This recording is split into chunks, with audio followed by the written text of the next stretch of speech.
গ্রামের এক শান্ত সকাল। সবুজ ক্ষেতের পাশ দিয়ে হাঁটছিল রাহাত আর তার বাবা।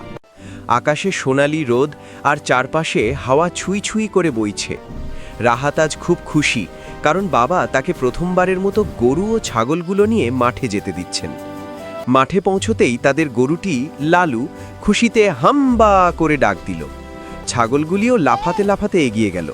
রাহাত হেসে উঠল, বাবা, ওরা কি আমাকে দেখে এত খুশি হয়েছে?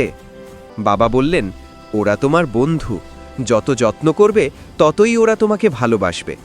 ঠিক তখনই পাশের গাছ থেকে কয়েকটা রঙিন পাখি উড়ে এসে লালু গরুর উপর বসে পড়ল। মনে হলো তারা যেন রাহাতকে অভ্যর্থনা জানাচ্ছে।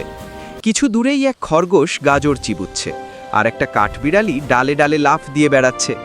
রাহাত মুগ্ধ হয়ে সব দেখছিল, কিন্তু হঠাৎ সে দেখতে পেল একটা ছাগল নরম কাঁদায় আটকে গেছে। ছাগলটি ব্যথায় ম্যাঁ ম্যাঁ করছে। রাহাত দৌড়ে গিয়ে বলল, বাবা, ছাগলটা আটকে গেছে, আমরা বাঁচাতে পারি না?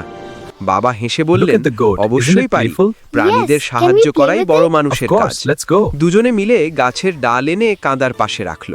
রাহাত সাবধানে ছাগলটিকে টেনে বের করে আনল। ছাগলটি মুক্তি পেয়ে রাহাতের হাত চাটতে লাগল, যেন ধন্যবাদ দিচ্ছে। বাবা তার মাথায় হাত রেখে বললেন, আজ তুমি খুব বড় একটি কাজ করেছো রাহাত। প্রকৃতি আর প্রাণীদের ভালোবাসলে ওরা সব সময় তোমার বন্ধু হয়ে থাকে। সূর্য ডুবতে শুরু করলে সবাই বাড়ির দিকে ফিরল। রাহাত মনে মনে ভাবল, আমি বড় হয়ে প্রাণীদের রক্ষা করব আর গ্রামের মানুষকে প্রকৃতি সম্পর্কে শেখাবো। আর সেই দিনটি রাহাতের জীবনের সবচেয়ে সুন্দর অভিজ্ঞতা হয়ে রইল।